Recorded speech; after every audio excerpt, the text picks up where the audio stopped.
You can go home now. Today, we had a reunion with some old high school friends. At the request of one of my former classmates, I had reserved a private room at a high-end restaurant. We were all chatting amicably, but suddenly, that one classmate told me to leave. Just so you know, you don't belong here, you high school dropout. We only invited you because we had to. You're just an extra. As long as you made the reservation, you're done here. Oh, and make sure to pay your share before you leave. He made a dismissive gesture with his hand, and I couldn't help but feel furious. Back in high school, he used to belittle me like this too, but I was still a kid back then. But now, we're both grown adults. I see. He hasn't changed a bit since our high school days. All right. Are you really sure you want me to go? I made sure to emphasize the really. He didn't even care, just walked right past me. Yeah, I'm telling you to leave. Man, you really are slow. All right. Just as he said, I decided to leave halfway through. At this point, I didn't care what happened next. I quickly left the place. Then, just a few minutes later, I got a call, and on the other end, he was crying and apologizing. My name is Kevin. My parents run a ramen shop, and my siblings and I grew up eating delicious ramen every day. It's an old, well-established shop that's been around since my grandfather's time, with a lot of regular customers. It also gets featured on blogs and social media, so we get plenty of young customers too. I love the shop and my family. I always wanted to take over the ramen shop someday. Not because I'm the eldest son, but because I genuinely want to preserve this place. With so much competition, I plan to study business management in college and apprentice under my father. I pictured myself as an adult. But it didn't take long before I had to take over the shop. Just after I started high school, my father's chronic illness worsened, and he passed away. Before he died, he told me, "I'm not going to force you to take over the shop. You should do what you love." I didn't want to worry him, whose voice had grown so weak, so I held back my tears and replied cheerfully, "Then I'll do what I love. I love your ramen shop, Dad. So please let me work at Mitchell Ramen." All right, I'm counting on you, third generation. And so, I became the third generation owner. I couldn't leave the shop to just my mom, so I dropped out of high school and started working there immediately. I didn't have the luxury to study business management, but I left that to my younger brothers. Since they were still in middle school, I knew I had to make enough money to support them too. I repeatedly went through the notebook my father left behind, which detailed how to make our ramen and the history of his experimental recipes. Under my mom's guidance, I became the owner of our ramen shop. Our regular customers started coming by more frequently, just to check on us. They brought us gifts and shared cheerful stories to help lift our spirits. It was a testament to my parents' kindness. I realized again that this shop wasn't just important to our family but to our customers as well. There were customers who really cared about the store, and some of them were even people close to me. Childhood friends from elementary and middle school, and former high school classmates who came to check on me after learning about my dropping out. They not only brought gifts but also helped spread the word about our shop through word of mouth. But the person who was most concerned about our family was my former classmate, Emma. She used to sit next to me in class until right before I dropped out, and we often talked. When my father passed away, and I started helping out at the shop, she seemed to feel deeply for me. Apparently, her father had also passed away when she was young. So she understood how tough it was. She was popular among both guys and girls because of her friendly demeanor and kind nature. She was kind to everyone, and that kindness extended to me as well. After I started working at the shop, she would occasionally drop by to check on me and even help take care of my younger brothers. And that continued even after she became a college student. She went to a nearby university, so she often stopped by after her classes or part-time job, sometimes bringing friends along. She became well acquainted with the other customers, and at our ramen shop, she was almost like a local idol. That day, Emma came by to have some ramen. She brought along a guy. "Hey, Kevin, it's been a while."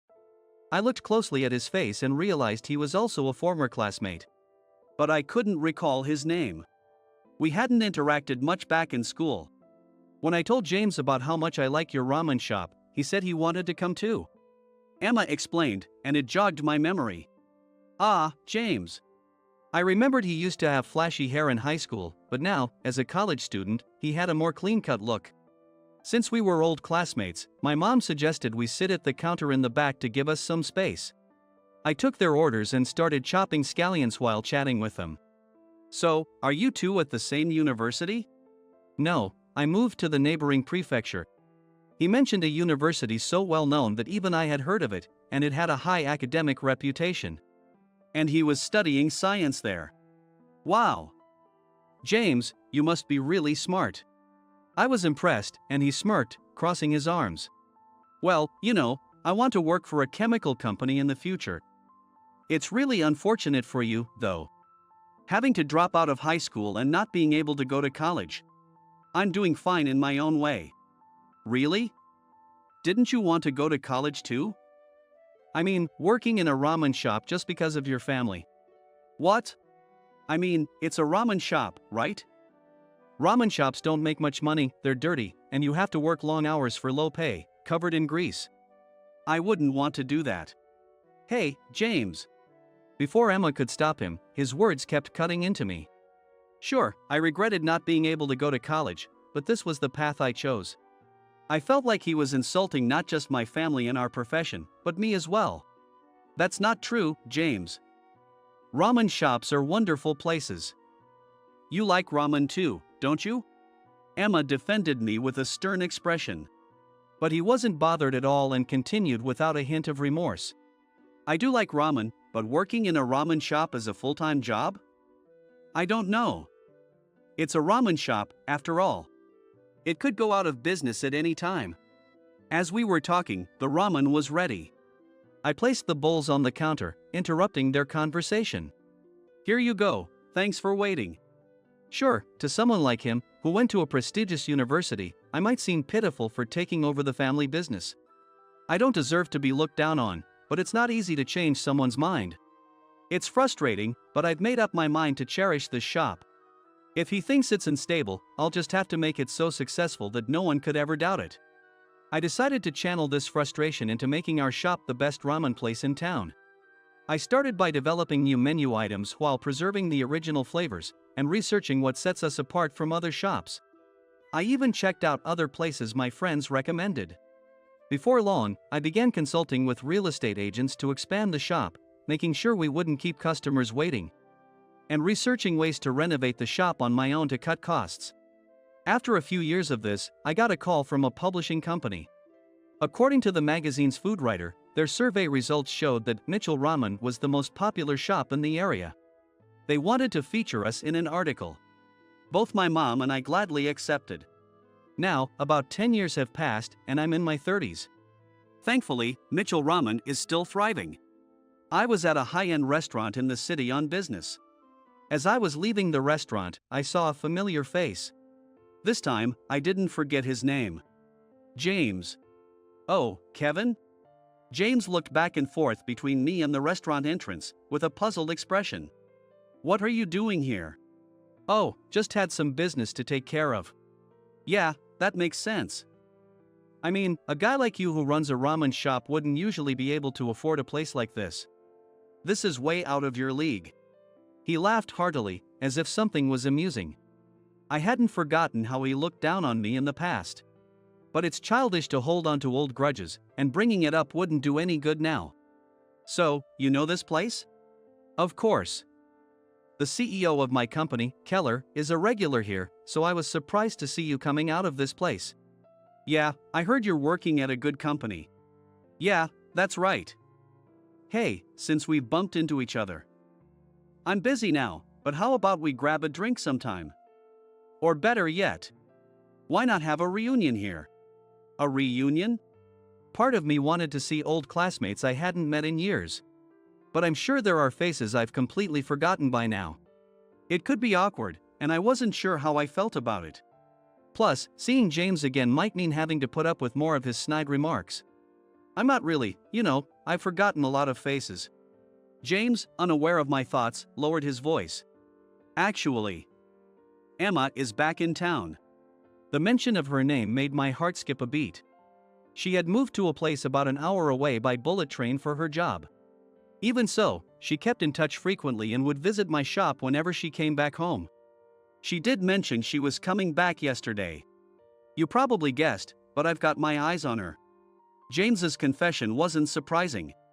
When we reconnected during their college years, I had a feeling this was the case. It was a bit surprising, though, that he was still holding on to those feelings after all this time. So, I was thinking, a reunion would be a good excuse to see her more often. You get what I mean? Help me out, will you? Well, if that's the case. Honestly, I wasn't thrilled about the idea of Emma and James getting closer, given the less than stellar impression I had of him. But ultimately, it's up to them to decide how things turn out. Still, I did want to see Emma too, so after some hesitation, I agreed. Officially, James and I were the hosts of this informal class reunion, but I didn't have most of my old classmates' contact information. So, he took care of gathering the attendees, while I handled the restaurant reservation. It wasn't hard, since we decided to have it at the same place where we had met before, and I even went ahead and reserved a large private room. On the day of the reunion, James took the lead, giving a toast at the center of a table filled with familiar faces and some I barely remembered. Getting 12 people together in just a week was pretty impressive. James, how'd you manage to reserve this place? This place is expensive and always booked up. I can't believe we got in for just $100 per person. That's amazing. Well, it's a place my company regularly uses. I overheard bits of their conversation. I was the one who made the reservation, but James had handled most of the planning and the scheduling. It wasn't worth making a fuss over, so I decided to just enjoy catching up with old friends, sharing stories about what we've been up to and reminiscing about the past. By the way, Emma's really become even more beautiful, hasn't she? Someone's comment made me glance over at Emma. In the short time since I last saw her, she had grown even more stunning. Ever since her college days, she had transitioned from being cute to beautiful, while still retaining the charm of her younger self. Becoming a refined woman. She's not wearing a ring, so I guess she's still single. Indeed, there was no ring on her left ring finger. James had mentioned that he was interested in her, so she was likely still unmarried. Each time I saw her, I couldn't help but worry that she might announce her engagement, but it seemed I still had time. However, James has been glued to Emma all night. Yeah. Just as he had declared to me, James had stayed by Emma's side the entire evening. Maybe it was the alcohol loosening his tongue, but I could hear his voice even from where I was sitting. Most of it was him boasting about his work. He kept going on about landing a job at a prestigious company and his accomplishments there. Sure, it's not wrong to use your abilities and wealth to impress someone. But Emma's smile was more of a forced one. I couldn't tell if she was just used to hearing this kind of talk or if she didn't care for it. Still, she nodded along politely, which only encouraged James to keep talking, leading to an endless loop. After a while, James left the room, probably to use the restroom. Emma quickly got up and, without a word, sat down beside me. Emma. Hey, Kevin, it's been half a month, right? How's everyone doing? Oh, yeah. Mom and my brothers are doing well. They said they'd love to see you again. Oh, by the way, Ryan just landed a job. Ryan is my youngest brother. When he was little, Emma would sometimes help him with his studies. Really? That's great. We should celebrate. How about I come by the shop the day after tomorrow? Sure, everyone will be happy to see you. Great. I've really missed your family's ramen. Emma's smile was as lovely as ever, unlike the strained one from earlier. I hoped I wasn't reading too much into it. Just then, James returned. Noticing Emma was gone, he started looking around. James is back. Don't you want to go sit with him? I asked out of courtesy, but she shook her head. Yeah, but it's a reunion, so staying in one spot the whole time would be odd, right? I wanted to talk to Megan and Sophie too. But James wouldn't let me go. At that moment, I made eye contact with her friends, the ones she had just mentioned. They waved, and Emma waved back. Well, I'm going to go over there and chat with them. All right. As Emma left, my friends surrounded me with surprised looks. Wow, you're close with Emma? Are you two, like, a thing? No, it's nothing like that. She just comes to the shop a lot for ramen, so we've kept in touch. While I secretly harbored feelings for her, there was no need to go into detail. After some more casual conversation, I felt the need to use the restroom, so I excused myself and stepped out. On my way back down the hallway, a voice called out to me in an annoyed tone. It was James. "Kevin. What the hell are you playing at?" His face was slightly flushed. He reeked of alcohol. It seemed he had been drinking quite a bit. From the way he was acting, it was clear this was about Emma. "I told you I'm interested in Emma, didn't I? So why the hell were you talking to her?" He was drunk. So I tried to respond in a way that wouldn't escalate things. "You stepped away, so she probably just wanted someone to talk to, and since she knew me, she came over. Now she's talking to her girlfriends." "What?" "You two looked way too friendly for just that." Apparently, it had looked that way to him too. His eyes were unfocused. He grabbed me by the collar, glaring at me with a look that could kill. "You were always like this. Dropping out, being poor, running some ramen shop. And yet, Emma is so kind that she bothers with someone like you. Don't you think you're getting a bit full of yourself? She's only being nice to you out of pity. You get that, right? There's no way someone like you, a high school dropout running a ramen shop, could ever be a match for Emma. Someone like her deserves a guy with a bright future, like me, working at a proper company. There's no need to go that far." I hadn't expected to still be looked down upon because of my family situation. Let me be clear, you don't belong here or with Emma. But I figured if you were around, it'd make it easier for her to come. So I invited you out of pity. You're just an extra, so know your place. She deserves someone like me. If you can't understand that, just leave. Your job here is done." He made a dismissive gesture with his hand, and I couldn't help but feel a surge of anger. "All right. I understand that you don't think highly of me. But are you really sure I should go?" I made sure to emphasize really. James didn't even seem to care, brushing past me. "Yeah, I'm telling you to leave." "Seriously, how dense are you?" "All right." I returned to the main room and gathered my things. "Hey, Kevin, are you leaving already?" one of my friends asked, noticing my preparations. I nodded. "Yeah, something came up." "Got it, you're always busy. Let's hang out again sometime." "Sure. By the way, could you give this $100 to James for me?" I handed a bill to my friend and left the room.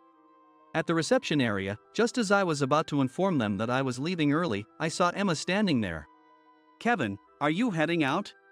"Emma?" "Yeah. I've got something to take care of." "I see. Then I'll leave too." "What?" When I looked, I saw that she was also fully prepared to leave. "Why?" "You should stay and enjoy the time with everyone. I've already made plans to have dinner with the people I really want to see. Besides, if I stay until the end, James might try to follow me home." "Oh." Emma sighed as she slipped into her beige pumps, looking a bit troubled. "I overheard your conversation earlier. James was really awful to you." "Yeah, not exactly my finest moment. But you weren't the one who looked bad. James did." Listening to him made me realize I wouldn't want to be around someone like that, and honestly, I've already turned him down twice. Wait, really? That was news to me. He had made 2 attempts? That took some guts. James hasn't changed at all since the old days. He still flaunts his achievements, looks down on anyone he thinks is beneath him, and can't stop bragging. It's exhausting just listening to him. Ignoring him isn't easy either. That sounds tough. Despite everything, she had still tried to be kind enough to listen to him, making him think he might still have a chance. Being popular isn't always easy, I guess. But you know, Kevin, you haven't changed either. Was she implying that I was still weak and uneducated? I waited nervously for her to continue. Are you imagining something negative? I meant that you're still the considerate and kind person you've always been, especially to your friends. I was relieved to realize it was a compliment. Though it made me a little embarrassed too. You don't have to praise me so much. It's kind of embarrassing. I'm just telling the truth. Even as she said this, I noticed that her face seemed a bit flushed. Maybe it was the alcohol, or perhaps it was the situation. I knew I should probably reciprocate with some compliments of my own, but I wasn't used to this kind of atmosphere. So I could only think of something lighthearted to say. Well, don't expect too much from flattery. The best I can offer is a free ramen topping coupon. That would be amazing. We laughed and chatted as we walked, but then my phone rang. It's James. Maybe he called you by mistake? It's weird for him to call after telling you to leave. She made a disgusted face just at the sight of James's name. However, I had a good idea why he was calling. I answered the phone, and James's trembling voice came through. Kevin. Please, come back. What?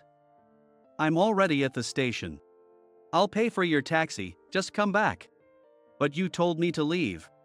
Yeah, but the restaurant is saying that if you're not here, the bill is $5,000. Emma could hear everything through the phone. At first, she looked shocked, but after a moment, it seemed like she understood.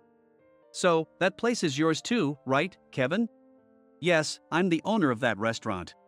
I had arranged for a special rate of $100 per person, but since I wasn't there, the regular price of $500 per person applied.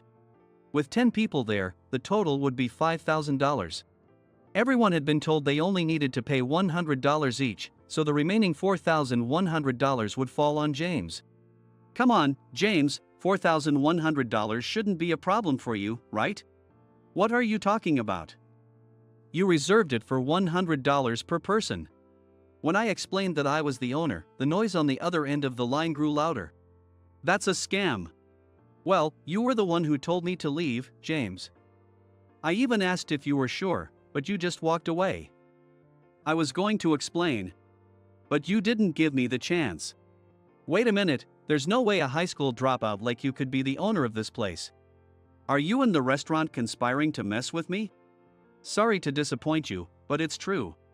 After making Mitchell Ramen the top ramen shop in the district, a regular customer who had connections in the US restaurant industry helped me expand internationally.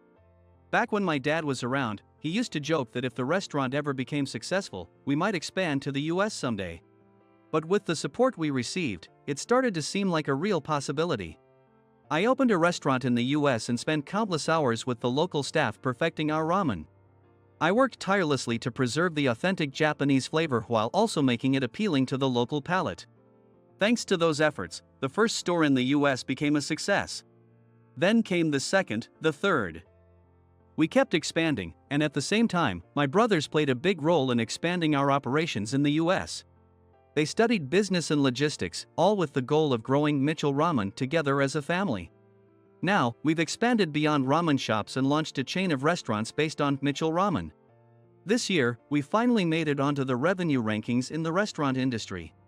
After explaining all this, I decided to take pity on James and head back to the restaurant with Emma. The last time we met, James, I was just using one of my restaurants for a business meeting. I didn't want to brag or make anyone feel bad, so I didn't mention it. When we returned to the reception area, we found James looking pale.